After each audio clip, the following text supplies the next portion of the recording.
The boardroom glass reflected my face back at me like a stranger. Calm, composed, already distant. My wife sat at the head of the table, spine straight, voice smooth, CEO voice, the one she practiced in mirrors, the one she never used at home anymore. "And effective immediately," she said, fingers tapping the folder, "the director position will be assigned to Ryan." Ryan, 2 weeks in, no track record, no history with the company. He didn't look at me when the room clapped. He stared at the table like a man pretending humility while swallowing triumph.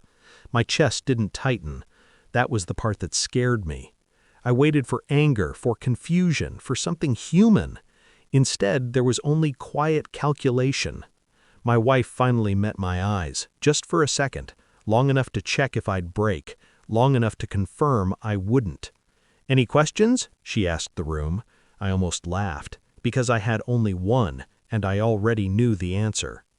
I replayed the last 6 months like surveillance footage, the late nights, the investor dinners, the way her phone never left her hand, but never faced me.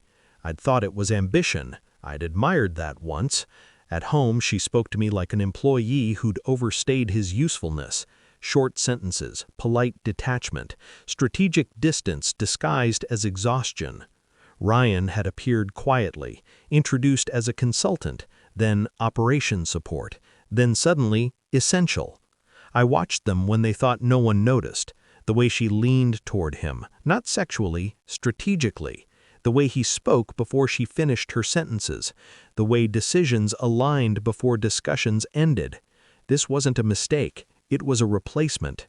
I remembered the night she stopped wearing her ring, said it was uncomfortable during travel. I remembered how she stopped asking my opinion, but repeated it days later as her own. And now this, the promotion I'd been promised, the one we'd discussed over wine, the one she'd smiled about, given away, not randomly, intentionally, to him. I didn't confront her, that would have been emotional, and emotions were no longer part of the equation.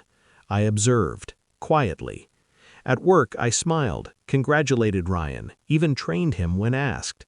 At home, I listened more than I spoke.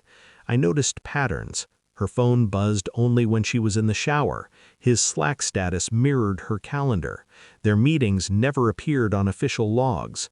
I didn't hack, I didn't spy, I waited. People always leave trails when they think they've won. HR records showed his expedited promotion bypassed protocol, approved by her alone. Email metadata showed late-night exchanges labeled strategy with no attachments. Expense reports overlapped, same hotels, different rooms, same nights. Still, I said nothing, because suspicion is noise, proof is silence. I requested copies of company documents I'd authored, policies, frameworks, systems, all mine, all foundational. I contacted a lawyer, not to accuse, to prepare. At night, lying beside her, I felt nothing, no love, no rage, only clarity sharpening itself. The day I found the calendar invite, private, recurring, titled R+E, I didn't blink. 2 weeks, that was all it took for her to trade a decade. I waited for the quarterly leadership meeting, public, recorded, witnessed. When it ended, I stood. "I have something to submit," I said. My wife nodded, distracted. Ryan shifted in his seat. I placed 2 envelopes on the table, one in front of her, one in front of him. "Mine first," I said softly. She opened it. Resignation letter. Immediate, irrevocable. Her breath caught. Ryan opened his. Divorce papers. His face drained. He looked at her. She didn't look back. "You knew?" she whispered. "I verified," I said. No accusation, no tremor, just fact. I slid a folder forward, not to her, to the board chair.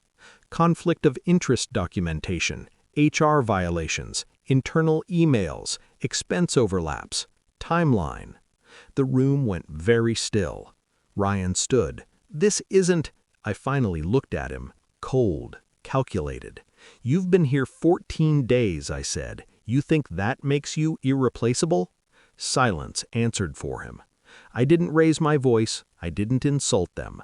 I let systems do what emotions never could. The board asked questions, she stumbled, he sweated. By the end, she was no longer CEO. By the end, he was no longer employed. I handed her the pen.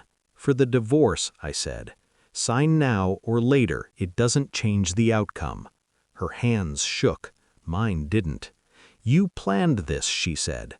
No, I replied. I adapted. I turned to leave. She called my name. For the first time in months, it sounded like my wife. I didn't turn around, because that version of her no longer existed. Outside, the city moved like nothing had happened. I felt lighter, not victorious, unburdened. I didn't destroy her. She dismantled herself. I just stepped aside and documented the collapse. Some people mistake silence for weakness. They forget it's also where decisions are made. I walked away without hatred, without forgiveness, without looking back. Because the moment she chose him, I stopped choosing her.